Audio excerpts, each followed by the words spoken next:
देखिए, अगर हम अखिलेश यादव की बात करें, जहां अखिलेश यादव मायावती को लेकर बी टीम कहते हुए नज़र आते हैं, तो हमें ये नहीं भूलना चाहिए कि मायावती को लेकर वही अखिलेश यादव हैं जो अपने कार्यकर्ताओं के साथ बड़ी मीटिंग करते हैं। तो उसमें जब उनके कार्यकर्ता कहीं ना कहीं मायावती को लेकर कुछ ऐसा कह देते हैं, तो वो उन्हें ही डांट फटकार लगाते हुए नज़र आते हैं कि वो यहाँ पर सम्मानजनक हैं, आप उन्हें यहाँ पर सम्मान देकर बात कीजिए। तो अखिलेश यादव यहाँ पर अभी भी मायावती के साथ रिश्ते बिगाड़ना नहीं चाहते। पर अगर सुधरती है तो निश्चित तौर पर हालत बीजेपी की बिगड़ेगी। आप देखिए, पार्टी को, भारतीय जनता पार्टी को मोटे तौर पर 29 सीटों का सूबे में नुकसान हुआ है। जब 62 वो जीतने में कामयाब 2019 में हुई थी, अब की बार 33%। बिल्कुल, अगर हम उत्तर प्रदेश की बात कर रहे हैं और बीएसपी जो एक समय बहुत ताकतवर पार्टी थी, लेकिन जिस तरह का प्रदर्शन 2022 और 24 में निकल कर सामने आया है, उसमें कहीं ना कहीं मायावती को भी अब सोचने की ज़रूरत है कि उनकी पार्टी किस दिशा में जाती हुई नजर आती है। आप देखिए कि बीजेपी के जो 16 सीटें एक्स्ट्रा मिली हैं, उसमें मायावती का बहुत बड़ा योगदान है। वहीं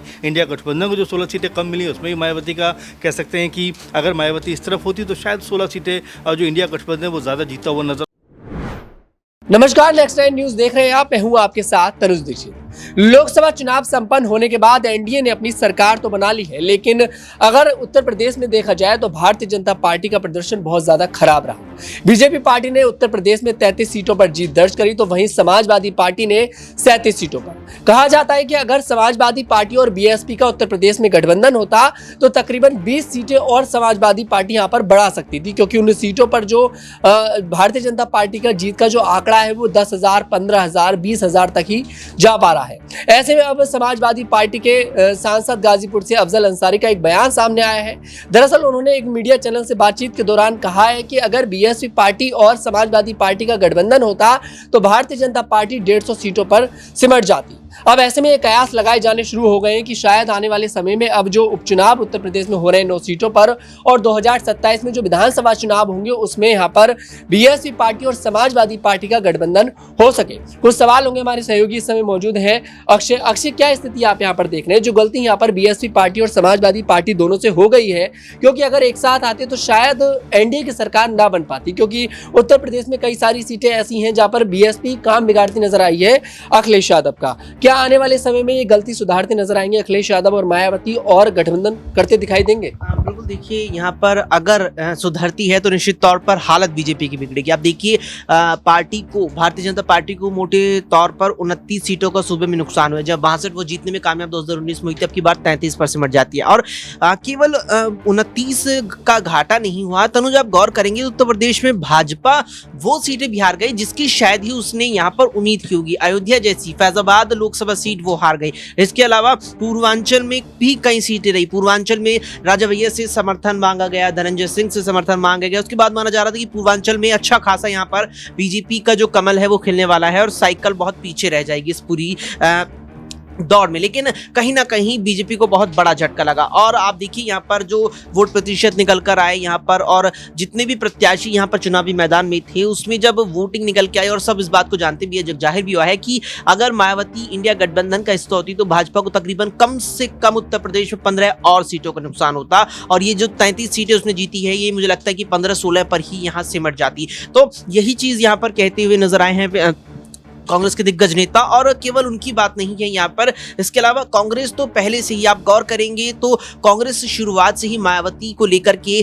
बेहद ही नर्म रही है, और मायावती से लगातार कांग्रेस नेताओं ने अपील भी रखी है कि आप इंडिया गठबंधन का हिस्सा बन जाइए, निश्चित तौर पर आपको फायदा होगा। और देखिए, इससे केवल इंडिया गठबंधन के तहत सपा नहीं बल्कि यहाँ बसपा को खुद फायदा होता है। इस बात का अंदाजा आप 2014 और 19 से तुलना करके लगा सकते हैं, जहां मायावती ने अकेले चुनाव 14 में लड़ा था तो पार्टी 80 सीट पर लड़कर एक भी सीट जीतने में नाकामयाब रही थी यहाँ पर। और फिर वही बसपा सपा के साथ 2019 में गठबंधन कर लेती है तो 10 सांसद बनाने में कामयाब रहती है। और अब की बार अगर माहौल देखा जाए, जो एंटी इनकम्बेंसी बीजेपी के खिलाफ उत्तर प्रदेश में अगर देखा जाए, केंद्र की बीजेपी के खिलाफ, वो 2019 की तुलना में अब की बार ज्यादा थी, जिसका कारण रहा कि अखिलेश भी खुद यहाँ पर 5 से बढ़कर 37 सीटों पर आ गए, और कहीं ना कहीं मायावती को फायदा होता। और उसके बाद अगर इस जो पूरा आंकड़ा निकल करके सामने आया है लोकसभा चुनावों का, खासतौर पर उत्तर प्रदेश में, अगर उस पर मायावती अपना मंथन करेंगी तो निश्चित तौर पर वो शायद शायद आगे सपा के साथ वापसी से चले जाए। जी बिल्कुल, अगर देखिए यहाँ पर बीएसपी का समाजवादी पार्टी के साथ गठबंधन होता तो शायद 4-5 सीटों पर यहाँ पर बीएसपी पार्टी जीत दर्ज करती नजर आती। वहीं बात अगर अफजल अंसारी की करी जाए तो अफजल अंसारी ने बीएसपी को लेकर ये कोई पहली बार बयान नहीं दिया है। इससे पहले अफजल अंसारी ये कहते नजर आए थे कि ना बीएसपी ने मुझे छोड़ा है ना मैंने बीएसपी को छोड़ा है। तो ऐसे में कहीं ना कहीं ये कहा जा रहा है कि अफजल अंसारी जो है वो कामयाब होते नजर आएंगे सपा और बीएसपी को मिलाने में। अगला सवाल मेरे सहयोगी अमन सर से लेंगे। अमन सर, क्या स्थिति आप यहाँ पर देखते नजर आते हैं, क्योंकि अफजल अंसारी बार बार इस बात पर जोर डालते नजर आ रहे हैं कि बीएसपी और समाजवादी पार्टी का गठबंधन हो जाए। आने वाले समय में उत्तर प्रदेश में कई सारी सीटों पर देखिए उपचुनाव भी हैं, 2027 में विधानसभा चुनाव भी हैं।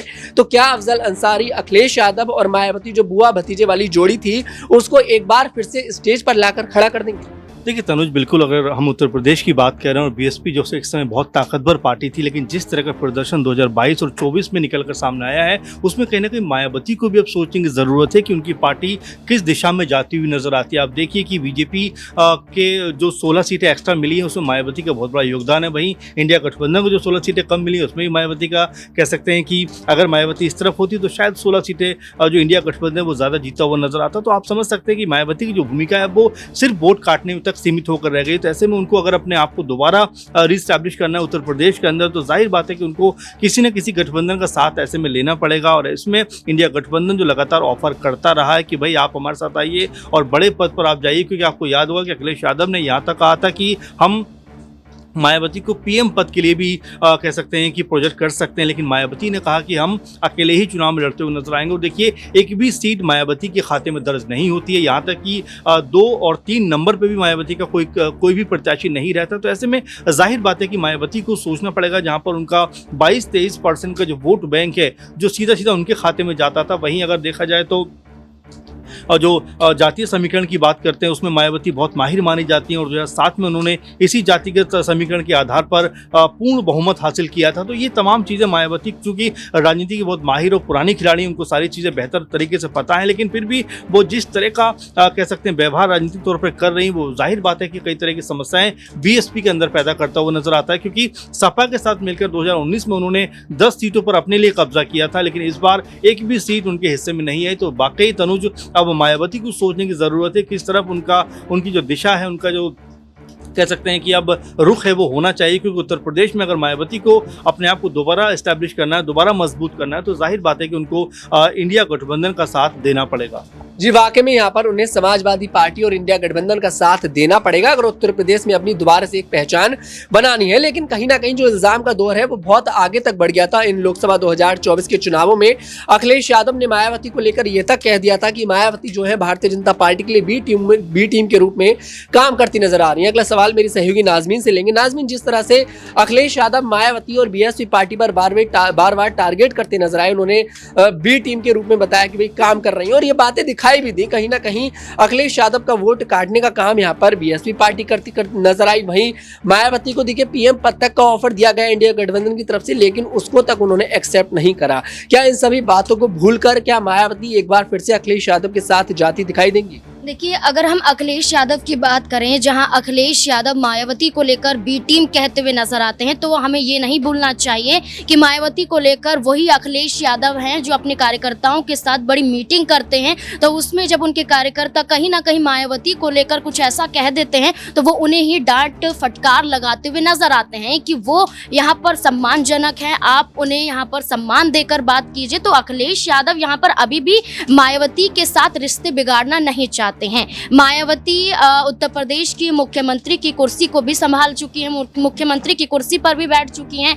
ऐसे में वो वक्त मायावती के लिए कुछ और था कि दलित वोट बैंक सिर्फ उनके ही खाते में जाता था, लेकिन आज के वक्त में यही दलित वोट बैंक हर पार्टियों के लिए बढ़ता हुआ नजर आता है। कांग्रेस पार्टी खुद उत्तर प्रदेश में दलित पिछड़े वर्गों को लेकर राजनीति करती हुई नजर आती है। सपा यहाँ पर पीडीए के तहत यहाँ पर चुनाव लड़ती है। तो वहीं कई छोटे छोटे दल भी यहाँ पर उत्तर प्रदेश में मौजूद हैं जो पीडीए के तहत यहाँ पर दलितों को साधने की कोशिश करते हैं। तो ये यहाँ पर सिर्फ मायावती की राजनीति, सिर्फ अकेले अपने दम पर वो चुनाव, ना लोकसभा चुनाव में अभी जीत पाई, ना 2019 में चुनाव जीत पाई, 1995 में पहली बार सीएम बनती हैं, लेकिन इसके बाद अगर देखा जाए तो मायावती लगातार जिस तरीके से उनका ग्राफ गिरता हुआ नजर आया है, ऐसे में गठबंधन की जरूरत है। ऐसे में कई सवाल यहाँ पर मायावती पर खड़े होते हुए नजर आए थे कि भारतीय जनता पार्टी को वो सहयोग 2022 के चुनाव में भी देती हुई नजर आ रही थी। कहा जा रहा था कि कई सीटों पर मायावती ने अपने प्रत्याशियों को इस कदर उतारा कि सपा वहां से ना जीत पाए,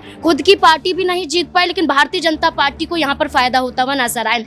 तो ऐसे में अब ये कहा जा रहा है कि मायावती को लेकर खुद जहां अफजाल अंसारी ये कहते हुए नजर आते हैं, तो वही अफजाल अंसारी के जरिए सपा खुद कई बार ये कह चुकी है कि मायावती को उनके साथ आ जाना चाहिए। अब देखना होगा कि मायावती क्या ये फैसला लेती हुई नजर आएगी, क्योंकि 2024 में लिया गया उनका फैसला कि मैं अकेले अपने दम पर चुनाव लड़ूंगी, नतीजा ये निकला कि एक भी सीट उनके खाते में नहीं आ पाती है। तो अब यही देखना होगा कि मायावती क्या सपा के साथ फिर से जाकर मिलती हुई नजर आती है विधानसभा चुनाव से पहले या फिर नहीं। जी वाकई में यहाँ पर अखिलेश यादव अपने संबंध जो है खराब नहीं करना चाहते हैं, लेकिन मायावती का जो फैसला था अकेले चुनाव लड़ने का, वो कहीं ना कहीं मायावती पर ही भारी पड़ गया है। लेकिन अब एक बार फिर से कहीं ना कहीं बीएसपी पार्टी और मायावती को मौका जरूर मिलेगा कि वो अखिलेश यादव के साथ जाकर गठबंधन कर ले, क्योंकि संकेत इस बात के जरूर समाजवादी पार्टी की तरफ से दिए जा रहे हैं। आपको क्या कुछ लगता है कॉमेंट सेक्शन में जरूर बताइएगा।